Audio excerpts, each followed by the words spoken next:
And greetings, fellow saints of the Most High. Shabbat Shalom and welcome to this installment of the Messianic Torah Observer's Sabbath Thoughts and Reflections, where we delve into Father's Yehovah's eternal truths, His Torah, through the lenses and through the teachings and example of our Messiah, our older brother, Yeshua Messiah, Yeshua HaMashiach.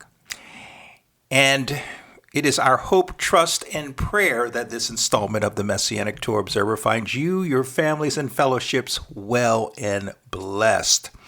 Well, we are here with Parashah 144.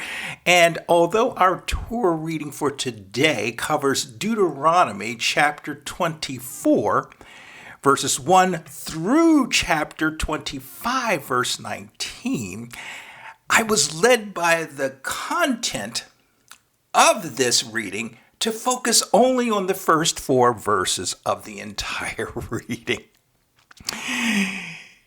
The focus of these 4 verses is marriage, divorce, remarriage. Indeed, a very weighty subject matter, to say the least, but given that this 4-verse passage has received so much attention from a great many individuals over the centuries, including but not limited to rabbis, Yeshua and Shaul, Bible commentators, teachers and preachers, and so forth, well, marriage, divorce, and remarriage remains as probably the most hotly debated and contested subject matter to be found in Scripture and in our faith. What I want to do for this Torah reading discussion, this discussion of Parashah 144, because I have so much content on this passage to discuss with you, I want to divide our discussion into 2 sessions or 2 posts. So in today's post, we will cover the following. First, we'll read our focus passage using the Robert Alter English translation. Then we're going to sort of break the 4 verses down into digestible portions because the 4 verses consist of a single run-on sentence. And it can be a little convoluted, a little difficult to really nail down what is being said. And lastly, for today's post, or this post, I should say, I'm going to probably post both of them today, this Shabbat, if Father wills. We'll see how it goes. But lastly, for this particular post, we're going to discuss a few of the 2 prevailing rabbinic schools of thought on this passage as it relates to the topic of marriage, divorce, and remarriage. And then, in the second post on this Parashah discussion, we will cover the following. We'll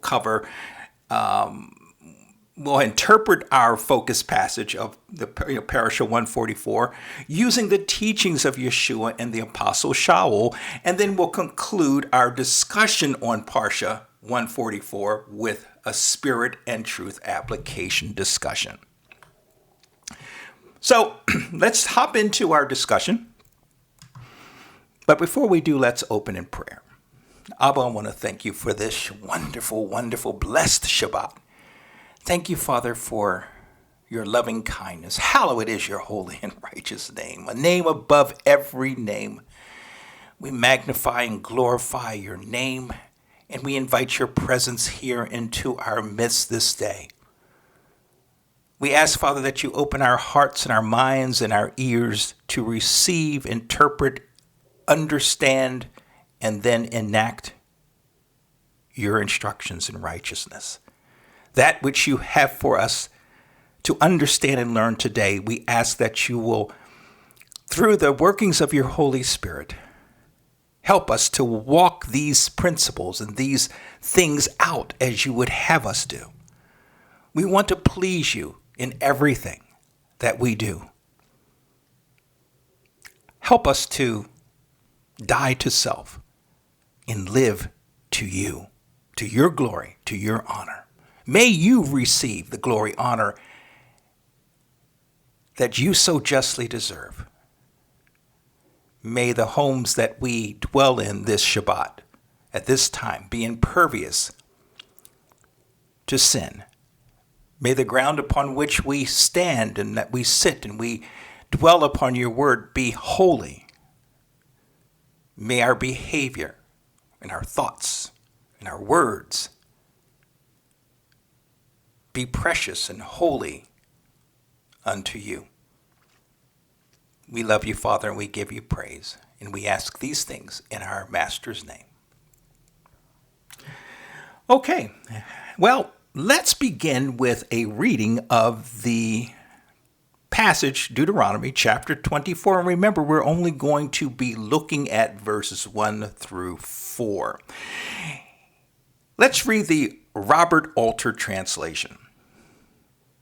When a man takes a wife and cohabits with her, it shall be, if she does not find favor in his eyes because he finds some shamefully exposed thing, and he writes her a document of divorce and puts it in her hand and sends her away from his house, and she goes out from his house and goes and becomes another man's, and the second man hates her and writes her a document of divorce and puts it in her hand and sends her away from his house. Or the second man who took her to him as wife dies, her first husband who sent her away shall not be able to come back and take her to be his wife after she has been defiled.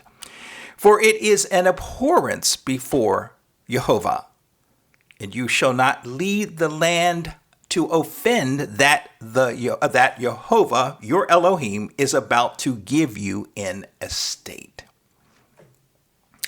Hallelujah.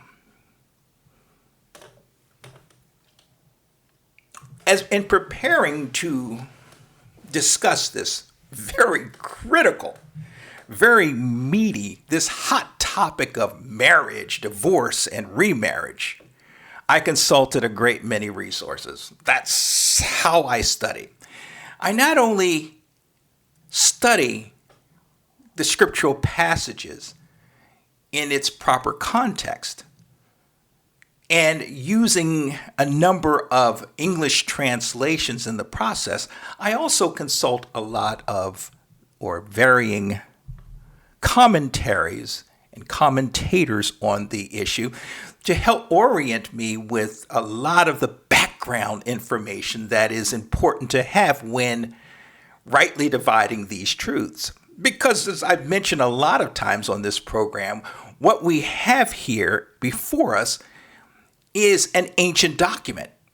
And because we're so far removed from the times in which this document, this Bible, was written and passed down to us, we're so far removed from that we're at a disadvantage. So it helps when we have a lot of cultural, historic, and documentary information under our belt to help us better understand what it is we're reading.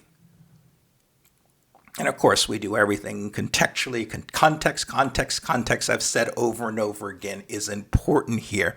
And not so much context as it relates to the surrounding verses, although that is extremely important, but also context that enjoins the Bible as a whole in our discussion. So as I mentioned in the opening here, we're going to look at a lot of scriptural references that are connected, that are inextricably connected, if you will, to this passage. One of the commentators that I consulted in my preparation and studies on this passage was J.H. Hertz.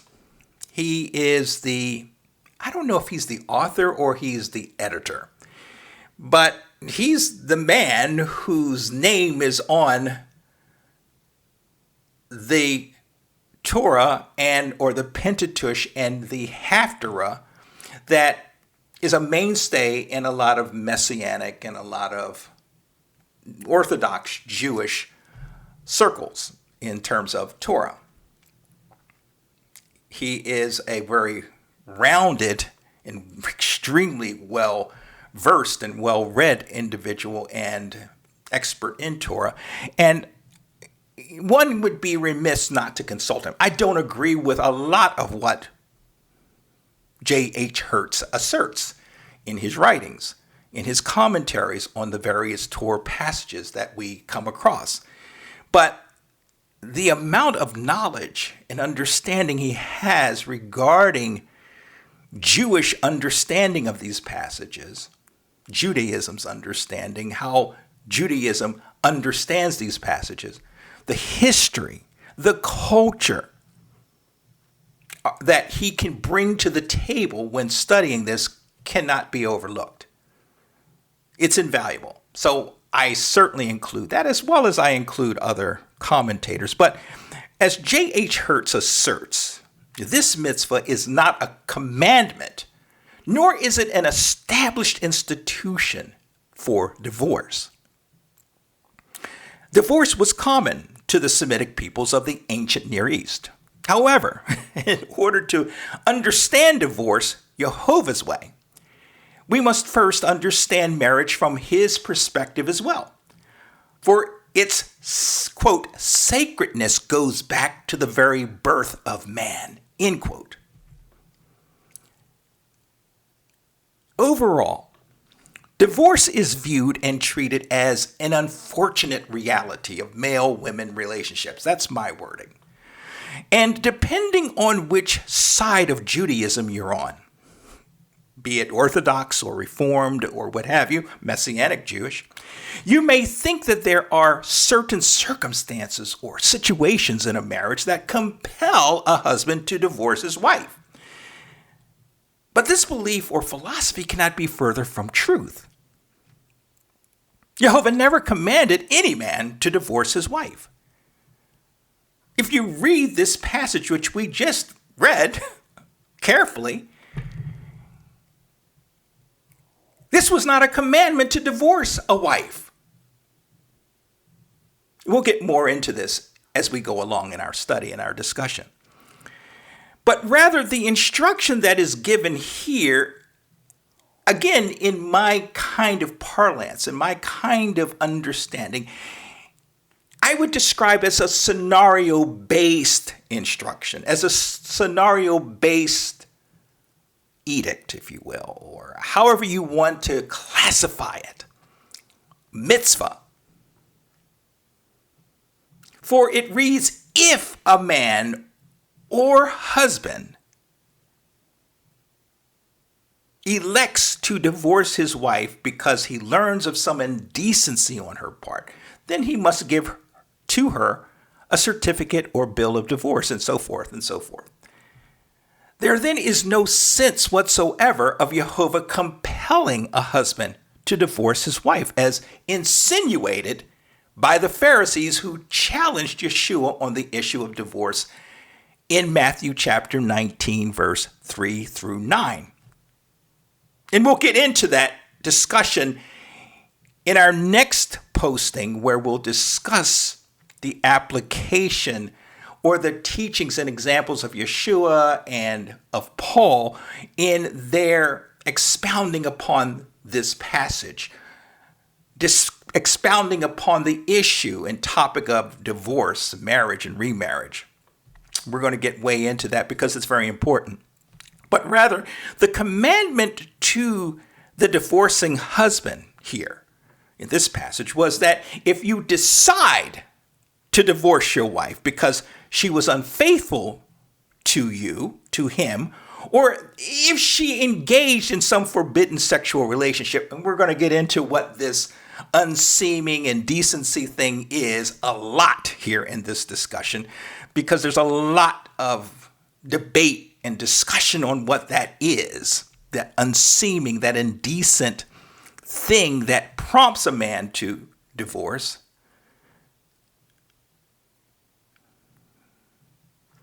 But If a man or a husband decides to divorce their wife because she was unfaithful to him or she engaged in some forbidden sexual relationship, well, you must give her a certificate of divorce, or it says in the process of normal life where divorce enters into the equation of marriage, it is incumbent upon the husband, or it is the common practice of the husband, especially in the ancient Near East, to give their wife, who they are going to divorce, a certificate of divorce.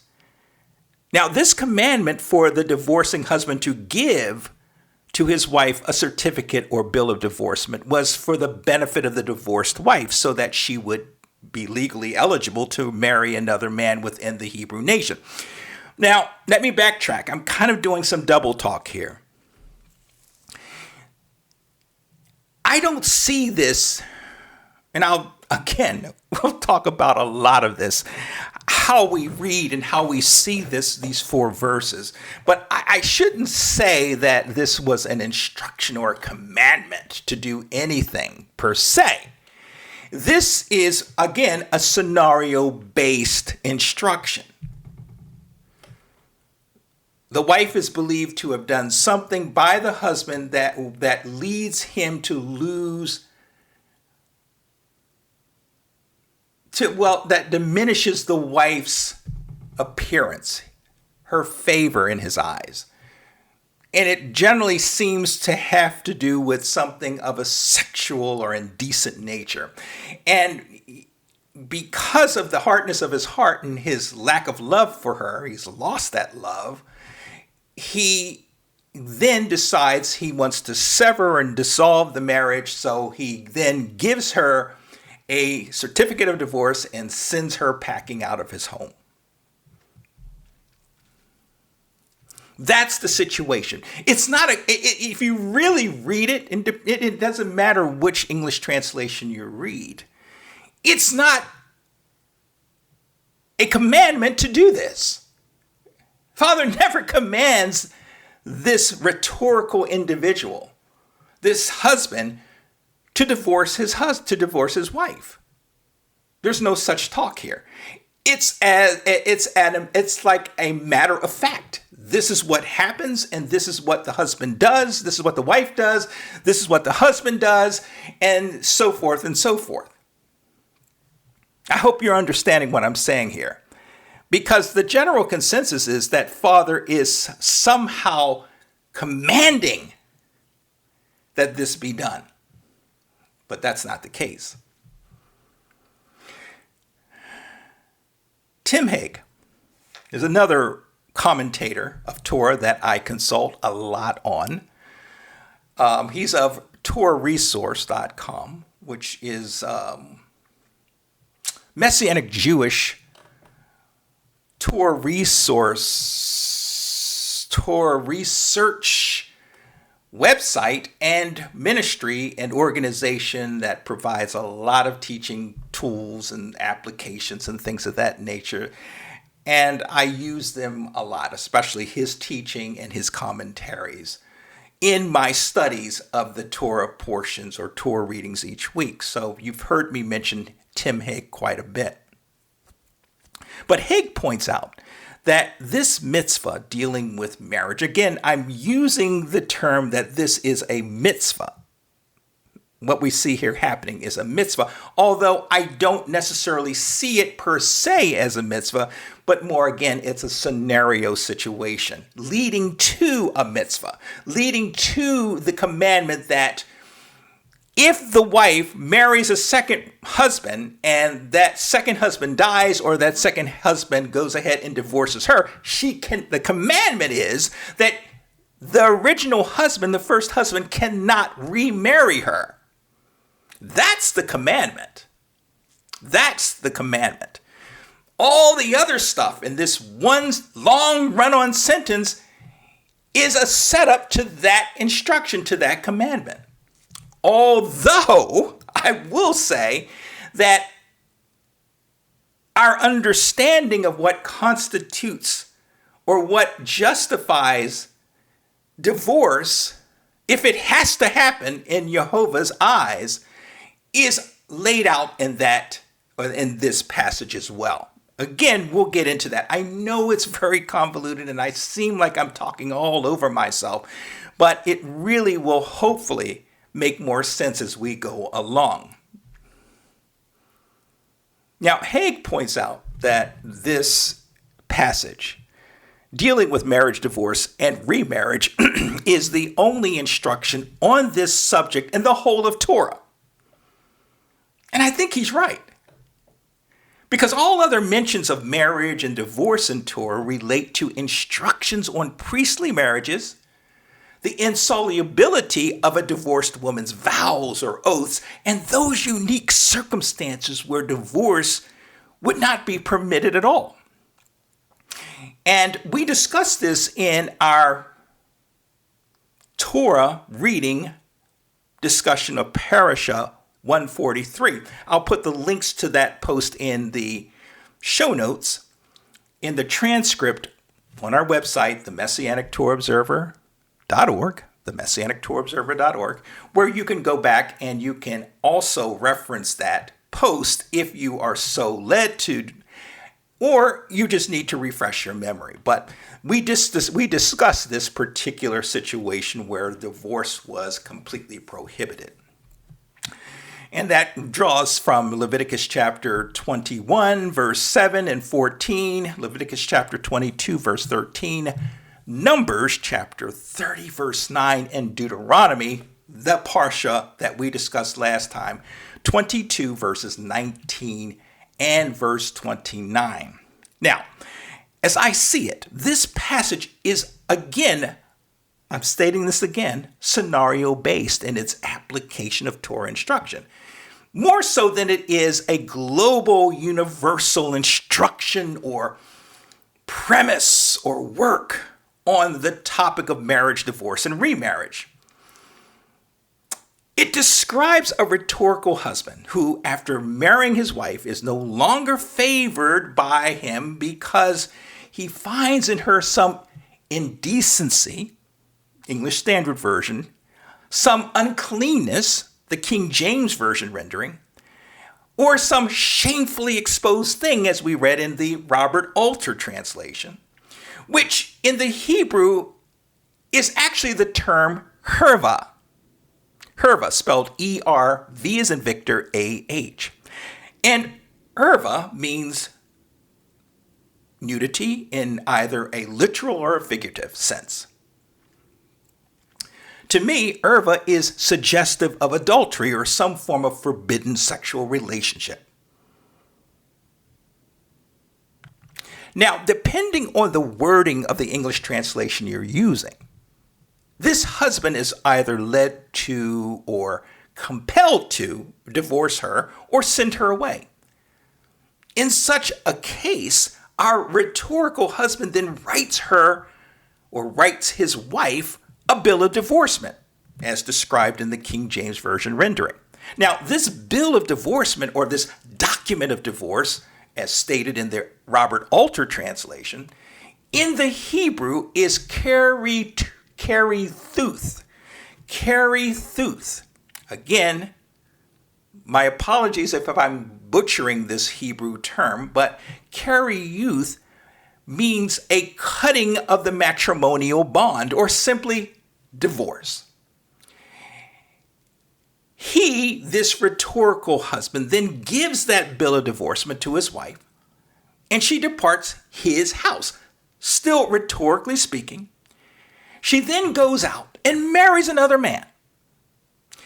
If then that second husband, still rhetorically speaking now, at some point dies, or he finds problems with this woman, as did the first husband, and he goes through the process of divorcing her and giving her a second bill of divorcement, well then her first husband, no longer rhetorically speaking now, is prohibited from remarrying her. Now, as I just pointed out, depending on the English translation you're using, and let's just add in there the interpretations and the teachings of Bible teachers, preachers, and so forth on this subject of marriage, remarriage, and divorce, the gist of our reading may be taken a number of ways to include the following. One way is this passage lays out the process for a man to divorce his wife. Another way is this passage provides the criteria of which a divorce may or may not be granted. A third way is this passage is a permissive, whereby Jehovah establishes the institution or divorce and remarriage. A fourth one is this passage is about the sin of adultery or other forbidden sexual sins that may lead a husband to divorce his wife. A fifth way is this passage is simply a prohibition against the man remarrying his twice divorced wife. And of course, there are other interpretations, I'm certain, other understandings, other positions on this passage, especially as it relates to the topic of marriage, divorce, and remarriage. So we've just concluded sort of a breakdown, if you will, of Deuteronomy chapter 24, verses 1 through 4, using essentially the Robert Alter translation or English translation of that passage. And we could go on and on and on in an attempt to break down and really kind of dissect the passage, whether we're talking, like I'm saying, a rhetorical sense, or whether from a nuts and bolts mitzvah, commandment, instruction on marriage, divorce, and remarriage. But I'm going to stop there and move on to our second area of discussion, or our third area, I should say, of discussion, which has to do with the two prevailing schools of thought on our focus passage. Specifically, two Jewish prevailing schools of thought on our focus passage. In us doing this, and also in the other areas and sections of our post that we will enter into, our other parts of our discussion, we'll still be breaking down this passage even more so in the process. So we have not completely done with the breaking down and the understanding of the passage, because we got to get into what erva actually means, this indecency, this unseemliness that on the part of the woman. We got to get into what a bill of divorcement is. We got to get into what justifies versus what doesn't justify remarriage, and so forth and so forth. So we've got a lot to cover. The Pharisees vigorously disputed one another over this passage of Holy Writ. And whether or not you know it, or whether it's familiar to you, that's why it's so important to visit commentaries and to research the history of Judaism. As much as distasteful as it may be to some of us, it's important to understand these types of things, the culture, the history, the traditions, and all of these things, not so much to live by them, but more so to understand the mindset of our cousins in the Hebrew faith or in Judaism, because they heavily influence us, especially in our faith and our faith community. So there were two schools, two rabbinic schools in existence, especially in Yeshua's time. There was the school of Shammai and the school of Hillel. Now, the school of Shammai's position on this passage, and let me just say that these two schools of philosophy or thought on Torah and upon Judaism often were in contention with one another. They often conflicted with one another. So you'll see here brilliantly exemplified how these two schools of thought saw this issue of marriage, divorce, and remarriage completely different from the other. But the school of Shammai's position on this passage, which also influenced this position on the issue of divorce specific to Judaism, was that divorce was permissible only in response to a wife's unchastity, or just simply in response to a wife's adultery or infidelity. Conversely, the school of Hillel contended that divorce was permissible for, quote, any reason which entailed a rupture of domestic harmony resulting in a daily violation of one of the main purposes of marriage, which is companionship, end quote. This quote coming from J.H. Hertz in his Torah Haftarah translation of Torah and commentary. The interesting thing we must also add to this marriage-divorce conundrum, as understood in Judaism, is the position of the Essenes, the Zadokites, the Samaritans, and the Messianic Jews that prohibited a divorced man from marrying a second wife as long as his first wife lived. Big thing to keep in mind, which is the position that I tend to side with on this issue of divorce. But I will expound upon my position that is in sync with the Essenes, the Zadokites, the Samaritans, and the Messianic Jews further along in our discussion. Now, going back to Tim Hegg, in his commentary on this Parashah, he explains the different rabbinic schools of thought, that is the Hillel versus the Shammai school, on what constitutes an act that is unseemly or indecent by the wife. And he provides us a rather nuanced but very interesting take on the competing schools of thought on this issue. Quote, the famous debate on this phrase between the house of Hillel and the house of Shammai reveals the polar positions taken by the sages. Hillel ruled that the hervat devar, that uncleanness, that unchastity, that however you interpret it, and we'll get more into what erva means, well, is governed by the use of devar, interpreted to mean any matter. He therefore ruled that anything the husband found displeasing could constitute grounds for the divorce. Akiva, talking about Rabbi Akiva, took Hillel's viewpoint to the extreme, as did Philo. Josephus also agreed with Hillel's ruling in his mention here in Antiquities chapter 4, verse 8, and we'll look at his writing in just a moment. Shammai, however, continuing Haig's quote, Shammai restricted hervat devar to matters of unchastity and found grounds for a valid divorce only on the basis of sexual misconduct. The Mishnah describing the differences is Gittin, chapter 9, verse 10. This is talking about the Mishnah, the Talmud. Continuing, the house of Shammai say, a man should divorce his wife only because he has found grounds for it in unchastity, since it is said, because he has found in her indecency in anything. And the house of Hillel say, even if she spoiled his dish, since it is said, because he has found in her indecency in anything.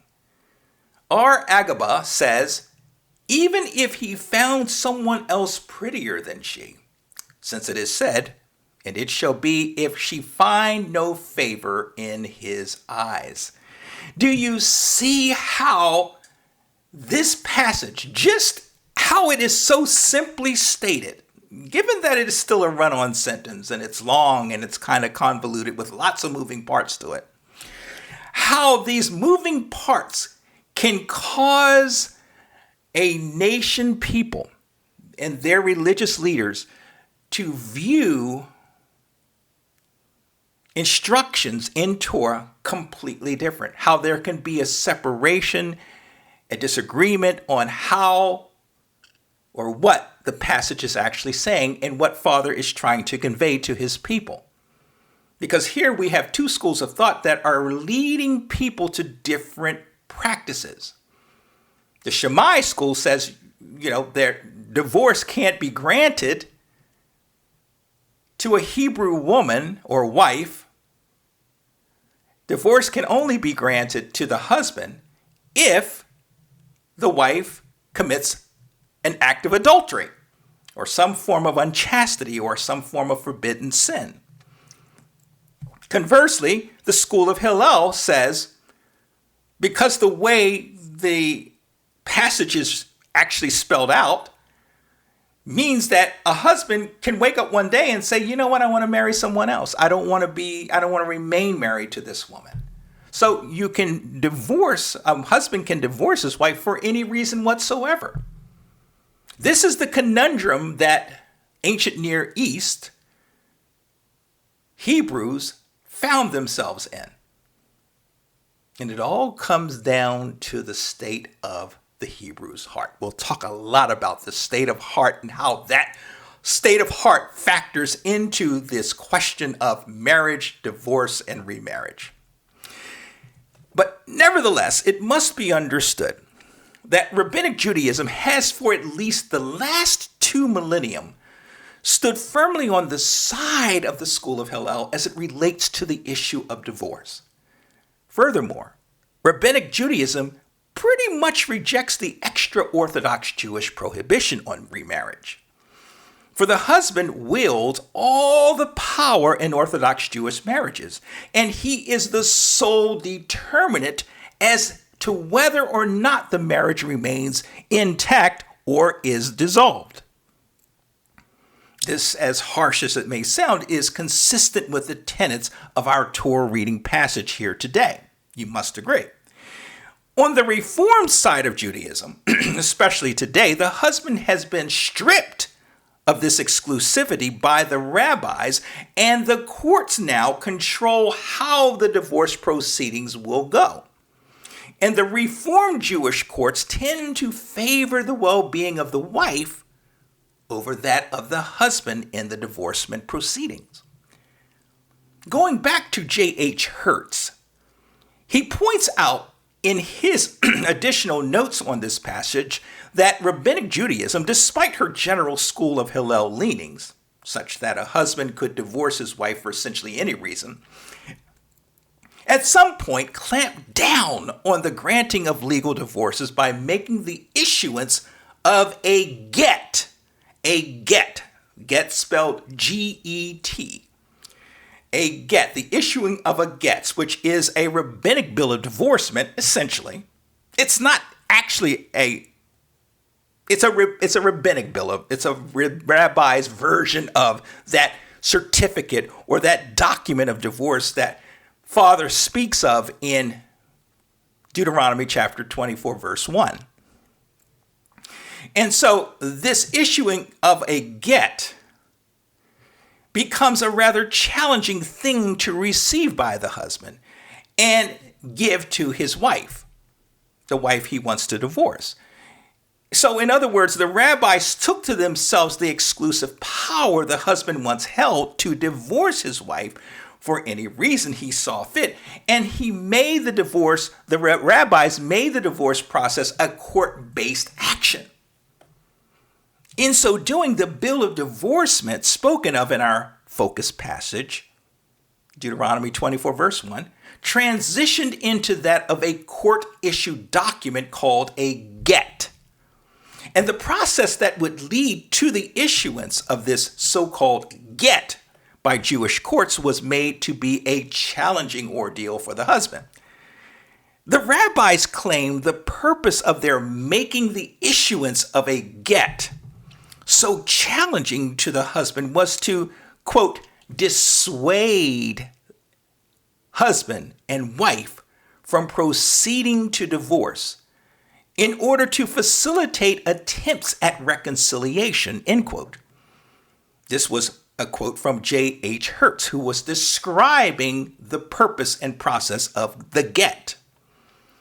Despite the suggested challenges a husband faced in having a get drafted by this court, this rabbinic court, divorces were indeed granted for a variety of reasons, other than adultery or some form of unchastity or forbidden sexual relationships. Tim Hague points out that this provision grants the husband sole right to divorce and dissolve the marriage. But Hague goes on to note that under rabbinic law, the court could rule on the side of a wife and compel the husband to issue his wife a get to dissolve the marriage under certain circumstances. And this is all laid out in the Talmud or the Mishnah. However, Hague also addresses a nuance of rabbinic law that attempts to enforce the original spirit of this Torah instruction. Quote, the rabbinic debate on this subject immediately raised the objection that a valid get required that the husband act freely and not under duress. The response to this objection is contained in B. Bava Batra 48a, which reads, similarly, in the case of divorces, where the rabbis have said that the husband can be forced to give a divorce, we say that what is meant is that force is applied to him till he says, I consent. Thus, the judges act on the presumption that every Israelite intends to do according to the Torah. And the Torah requires that one submit to the rulings of the judges. Thus, the husband is compelled to obey the Torah and offers the get freely as the fruit of such submission. This is outlined in Tim Hague's commentary on Parashah 144. Do you see how Rabbinic Judaism has influenced this whole passage of Torah? In how they put a lot of words, almost like a lot of flesh around this, which wasn't there originally. And one could argue whether it's the right thing to do or it's the wrong thing to do, because when left alone and unaltered, as the rabbis did by putting a fence around the Torah, the various Torah mitzvah, in this case, a fence around marriage, divorce, and remarriage. One can argue, I guess rationally, that it was good that the court stepped in and took the exclusive power to divorce one's wife away from the husband, because the husband could be a jerk and just decide that he no longer wants to stay married to his wife and then throw his wife out of his house. We'll talk more about that in a little bit. Throw her out of his house and leave her to the wolves, so to speak, of the world. And back in ancient Near East times, an unmarried woman who loses her marriage is subject to a lot of shame and a lot of poverty and so forth and so forth. We'll talk more about that as well. Although under rabbinic law, a woman could sue her husband for divorce, regardless if she prevailed. Now, this is under rabbinic Judaism. This was not so in Torah. And it's not so much that Father made it such that a woman couldn't divorce his. It's just that that's the way life was in ancient Near East times. The man held the exclusive power to divorce his wife. The man held the exclusive power to establish a marriage. That's just the way life was. And the thing that we know is about Father is that he worked with what he had at the time regarding his people. There are certain parameters that the Hebrews could not cross, and Father established those. You couldn't commit adultery, you can't fornicate, you can't murder. You have to keep his days, his sacred days. You have to keep the weekly Sabbath. He gave us a list of things that were non-negotiable. But then there are a lot of things that Father did not override, such as the practices of marriage and divorce and so forth and remarriage and such a thing, which even though he does actually get in and sets the parameter around remarriage, which is part and parcel of what we're talking about here.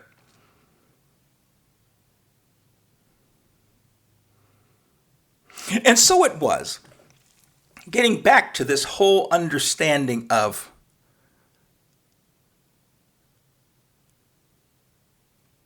divorce under the rabbis, under their oversight.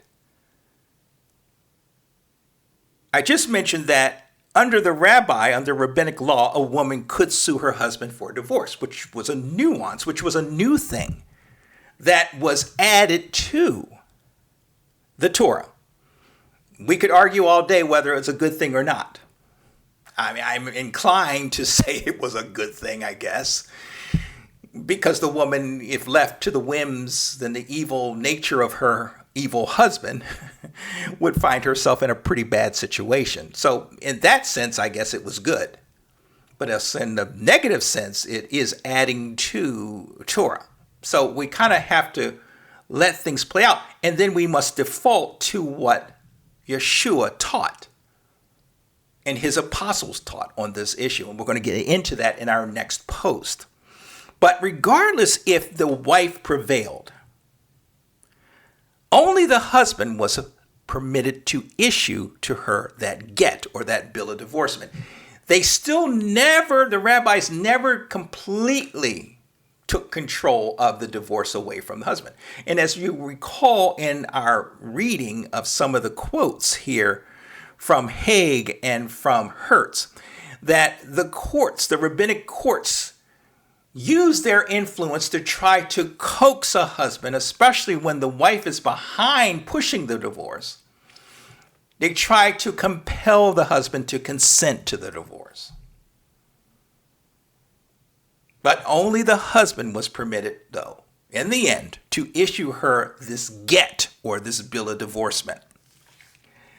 They only went so far, the rabbis, in this understanding in this practice of divorce. And they didn't go as far as some probably would like, where the divorce could be completely taken out of the husband's purview, but that is what it is. And so it is, or so it was, that according to the Jewish historian Josephus, divorces were granted for all sorts of reasons.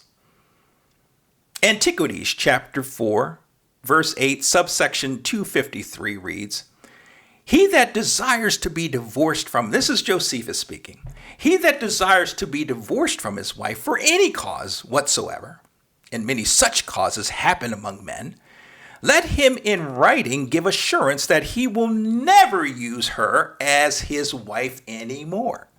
For by this means she may be at liberty to marry another husband, although before this bill of divorce be given, she is not to be permitted so to do. But if she be misused by him also, or if, when he is dead, her first husband would marry her again, and shall not be lawful for her to return to him." Josephus's interpretation of this passage of ours here today is consistent with that of the school of Hillel and that of the general consensus of the whole Pharisaical lot of Yeshua's day. And thus, this was the attitude or the mindset and level of spiritual corruption that Master had to confront and deal with throughout his short personal ministry in Judah. For the very fact that our Master, the walking, talking Torah, come down from heaven to clarify his Father's Torah for us, interpreted this passage to mean divorce was to be granted to Hebrew husbands solely on the basis of adultery, shows just how corrupt the hearts of the people, in particular the Jewish leaders, had become. Matthew chapter 19, verses 7 through 9. We'll talk about that in greater detail as we go along in our discussion.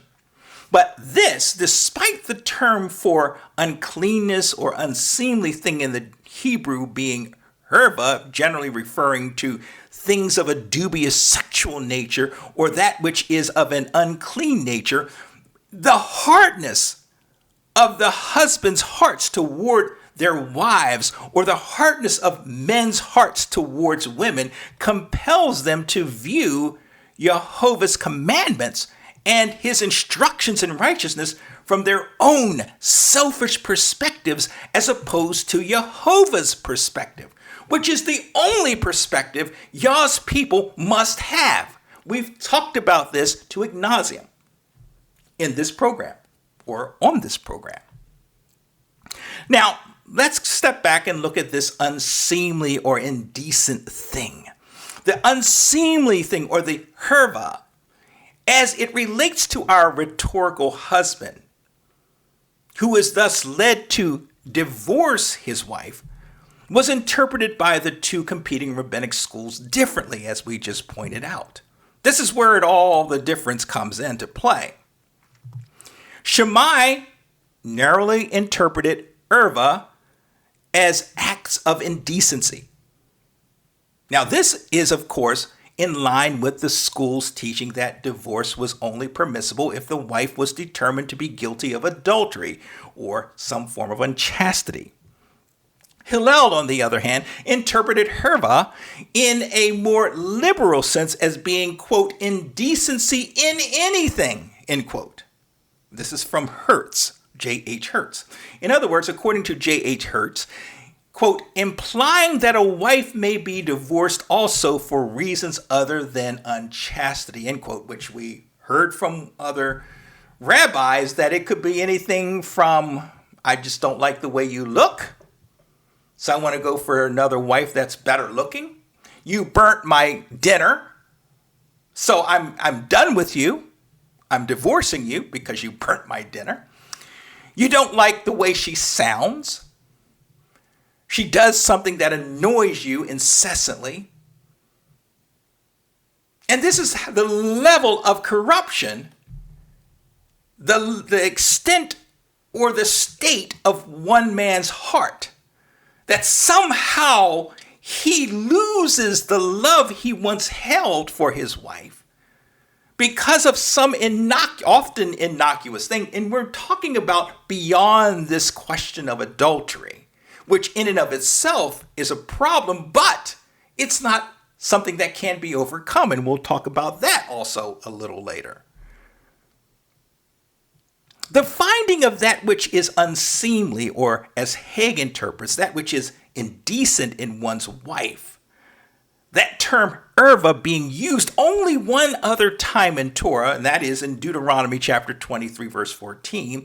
And that is where It commands the people to strict sanitary practices because he walks through the camp and he fights on Yisrael's behalf. And he simply does not want to be exposed to or to see anything indecent among the people, talking about toilet stuff, sanitary stuff. He doesn't want to see that stuff. It's unseemly to him. It's erva to him. It's disgusting to him. So he commanded them in that passage, 23 verse 14, to take care of it, to cover it up, to remove it out of his sight.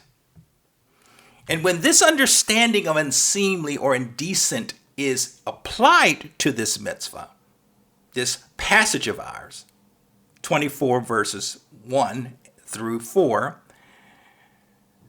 the term erva carries with it, according to Haig, that which is obnoxious. Interesting, huh? It's an interesting perspective. Robert Alter, in his commentary on this passage, interprets that thing that the wife is believed to have committed that caused her to lose favor in her husband's eyes as a, quote, shamefully exposed thing, end quote. And Alter takes somewhat of a more liberal stance on what exactly this thing the wife has done could be. And he suggests that it could be something as serious as a morally reprehensible act, or as innocent as the wife having some form of physical defect that repulses her husband, or simply that she and her husband are not compatible in an intimate sense. There's no limit to what it could be. The bill of divorcement the husband gives to his so-called unseemly or indecent wife that our present text denotes was, as Hertz describes, a certificate of total separation from her, from his wife. Now, the rabbis later on, of course, altered this mitzvah, this instruction, in such a way that the divorcement process, as described here in our present text, was, we discussed this earlier, taken out of the hands or the control of the husband. Control was instead shifted to what Hertz describes as, quote, a public authority, end quote. And the purpose of this shifting of control out of the husband's hands to that of the public authority as it relates to divorce was to eliminate, as much as possible, the, quote, arbitrariness and selfishness, end quote, that all too often was part and parcel of the act of divorce in the ancient Near East, which at first had always been left entirely to the will of the divorcing husband. This once so-called bill of divorcement or certificate of divorcement, under rabbinic oversight, was renamed a get. Supposedly, the get system of divorcement of Judaism recognized the sanctity and supposed permanence of the marriage union, while at the same time provided the husband and wife with an orderly and less arbitrary course for the dissolution of their marriage as a permissible option of Torah, because they saw what they were doing as Torah. The judge, they claimed that Torah gave them the authority to do what they do, erroneously speaking. Notice I said the get system of divorce provided the husband and wife an orderly and less arbitrary course for divorce. Well, the reason is this. Prior to the implementation of this get system, the husband held, we've already talked about this, all the cards in the divorce process. And the state of the divorcing husband's heart ultimately determined in most cases the reason he was divorcing his wife and what provisions, if any, he would make for her in his sending her away from his home. In other words, the court sought to introduce into the divorce process of the ancient Near East less variance in terms of a husband's reasons for divorcing his wife, insert a greater focus on saving the marriage as opposed to dissolving it, and insert a general protections for the well-being of the wife in the event the get was in fact issued and the divorce finalized. The prohibition against the husband remarrying his wife in the event she returns to him after a second failed marriage or after the death of the second husband put into proper perspective how women of Jehovah are to be viewed and treated within the framework of marriage in the Hebrew nation. She was not a piece of property to be handed off to another man and then reclaimed when certain situations dictated. She is, according to Hertz, quote, a moral personality, end quote. So in Jehovah's perspective, it is an abominable act for the first husband to remarry her former wife after her second marriage ends. She is defiled according to Torah, and such transgressions in turn defile the land. And this makes sense when we consider that the husband originally set out to divorce his wife because she committed adultery. And her original transgression made her defiled in the first place. And then to be remarried to her original husband only made the relationship all the more confused and convoluted and chaotic and so forth and so forth.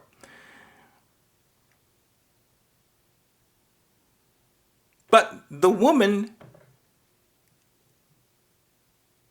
understanding of the woman, of the Hebrew woman, was shifted from that of a personal piece of personal property to that of a moral personality that had to be respected. And I guess that's one of the good things that came out of the rabbinic oversight of divorce, is that it rightfully put a woman into proper perspective in the community. She was, in fact, a member of the community, a member of Yah's kingdom. As Hertz says, a moral personality. Now, regarding divorce, Rabbi Eliezer wrote, quote, one who divorces his wife, and he's speaking on behalf of the rabbinic court that oversees divorces, oversees Jewish divorces. He writes, one who divorces his wife, even the very altar, sheds tears because of him, end quote. And this is from Tractate Gittin 90b, and this is from the Babylonian Talmud. The writer of the article suggests the courts seized from the husband, and this is an article that I came across in myjewishlearning.com, and I'll put the link to that website article in the show notes for you. Let me make a note here to do that so that you can reference that article. It's a very interesting article. It gives a lot of background on what current practices in divorce in Judaism look like. But the writer of that article on my jewishlearning.com site suggests that courts seized from the husband the exclusive privilege of divorcing his wife and dissolving the marriage. This, as has been previously mentioned, creates a seeming imbalance of power in Jewish marriage. Nevertheless, Torah granted this power to the husband as long as he abided by certain qualifiers. And those qualifiers were, 1, the husband draft a bill or certificate of divorce and gives it to his wife in her hand. 2, he pays her a form of alimony. 3, in certain circumstances, he could never divorce her. And we talked about that in last week's Torah reading discussion. Parashah 143. But the rabbis, supposedly for purposes of improving the divorced wife's situation, instituted certain qualifying limitations on the husband during the divorce proceedings. 1, the court expanded, I should say, the situations or conditions that prohibited divorce. 2, it made the overall divorce proceeding complex and daunting for the husband. So you didn't enter into a divorce proceeding under the rabbinic court system without really thinking this thing through. Do you really want to go through this divorce process? Because it's going to be difficult and probably not end up working as best as you would hope it would work on your behalf. 3, required the wife's consent to divorce. Now, this was completely newly added to this whole paradigm, this whole concept of marriage, divorce, and remarriage, where the woman's perspective, her desires, were now taken into account by rabbinic Judaism as it relates to the divorce process. Number 4, they increased the financial compensation and considerations to be paid out to the wife by her husband to be more favorable to the well-being of the wife. And 5, the issuance of a get required the husband's full consent. We talked about this earlier. However, under certain circumstances, quote, the wife could request that the bet din, or the rabbinic court as it is known, attempt to compel the husband to grant the divorce. And so if a Jewish woman is sent away by her husband without said get, she is said to be a guna, or a chained wife who is ineligible to remarry. And again, for specifics on how divorce actually works in Jewish society, I'll put the links to that article in the show notes. Well, we're not done, but we're done for this post because I've got a lot more to come. on this passage because we're just getting started here, friends. There's so much there, but we're gonna end here, and then we'll pick up in the next post, the second part of this discussion on Parashah 144. And so basically, we'll just say, may you be most blessed, fellow saints in training. And until the next post on Parashah 144, take care and be blessed. Shabbat Shalom.